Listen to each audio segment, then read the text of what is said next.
Let's look at this problem. Let n be the greatest 5-digit number whose digits have a product of 120. What is the sum of the digits of n? This problem is obviously a number theory problem. Before we start analyzing this problem, I want to make a comment here. Let's call that a suggestion to all the students who plan to take AMC8 or above tests or math exams. The suggestion is this: for higher level math contests, you may require some more advanced number theory knowledge. But the most basic one is the prime factorization. This knowledge is so important that problems around this knowledge are present in almost all such contests. And at the same time, this part of the knowledge is very basic. So given enough time, most students can acquire it good enough. Especially for problems like this, we have a strong indication here. It says a product of this much, 120. Then prime factorization can be the most obvious approach that we should try. All right, let's get back to this problem. As we pointed out, in this problem, it mentioned that there is a product of some numbers, actually of the digits of this number, right? But what is a digit? A digit is basically a integer between 0 and 9. Therefore, this product is basically just a product of 5 integers, right? Okay, now we can do this. Let this integer n equals a, b, c, d, e. The digits are these 5 letters. And immediately we have a times b times c times d times e equals 120, right? Now let's prime factorize this 120 so that we can get a better idea about these 5 numbers or these 5 digits. So what does that equal to? 120 is divisible by 4, right? So we definitely have 2 2's times 30. Good. And 30 is still a even number. Therefore, we have another 2, right? 2 to 3, 2 cubed times 15. 15 is 3 times 5. Good. So this is our prime factorization of 120. Then what next? The next is simple. It is to guess, right? So we have some products here, right? These are the product of some numbers. And on this side, it's also a product of some numbers. Then what we want to do is to do the mapping, right? Which variable maps to which number? Good. So let's just give a straightforward example. For example, we have 5 variables here, right?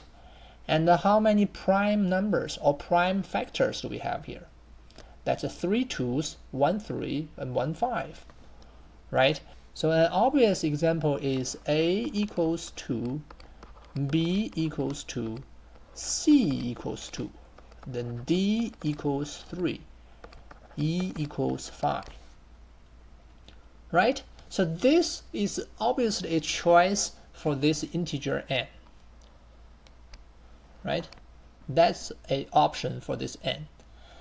However, if we come back to the problem, we read this keyword, greatest. Then what do you learn from there? Which means that such 5-digit numbers are not unique. There must be multiple such numbers so that we can choose a greater one, or we can choose the greatest one out of them, right? It's the greatest. Then you may say, then why not we do this?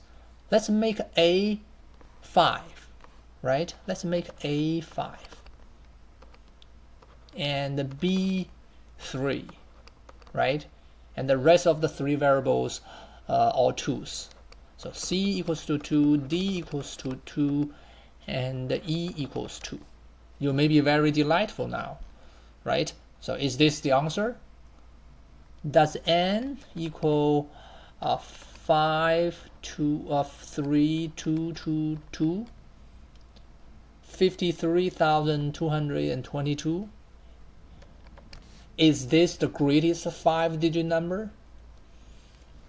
The answer is no, because you forgot one thing. What is that? It is this.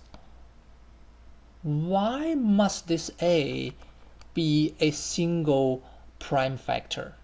Couldn't this A be a product of some of the prime factors? Right? Why these 5 variables pick one prime factor each?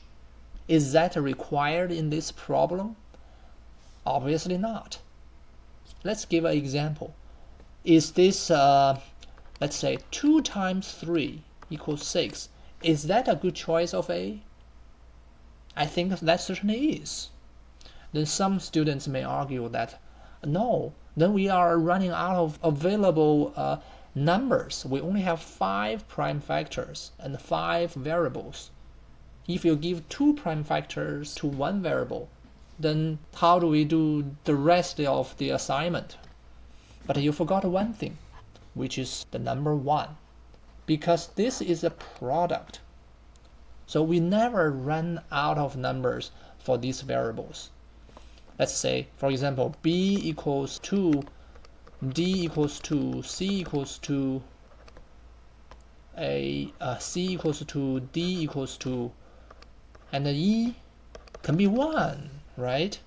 If we multiply a 1 here, that certainly still equals 120, right? So if you can get to this step, then a whole new horizon opens up before you, right? Then this may not be the best choice. We want this A to be as big as possible so that N is large enough. 5 is not large enough. 6 may still not be large enough. Are there any other choices? I guess yes, right? Since we don't have a 7 factor, A certainly couldn't be 7. Then how about 8? Is 8 possible? Certainly 8 is possible, because 2 cubed equals 8. That is certainly larger than 6, right? 80,000 something is definitely larger than 60,000 something. Therefore, 8 is a better choice. Then some students may argue, why not 9? Right? 9 is even larger, and that is the greatest digit you can take. But the issue is we only have 1 3, right? We don't have double 3's, so we can't construct a 9 out of these factors. Therefore, 8 is the largest, right? And we used up all these 3 prime factors, all 3 2's. Now let's look at B. And we want this B to be as large as possible. Then what's our candidates? We still have a 3 prime factor, a 5 prime factor, and a number of 1 factors. We can multiply an arbitrary number of 1's. That wouldn't affect the product. So let's see, how can we make a bigger B? Can we multiply 3 to 5? Then that's a double digit, that's 15. Then what next? Certainly 5. A single 5 is the biggest digit that B can take. Then let's look at C. For C, we only have 1 3 and a number of 1's, right? Then the largest is of course 3. Then for variable D and E, we only have some 1's, right? So what can we do? So D equals E equals 1. That's our only choice. Good. Then the greatest 5-digit number shall be 85,311. Then what is the sum of the digits of this n? That equals 8 plus 5 plus 3 plus 1 plus 1. That's a 2. So this gives us a 10. And that's 8. Therefore, the sum of these 5 numbers is 18. So D is our choice. If you like this video, please give it a like and subscribe the channel. If you have questions, please comment.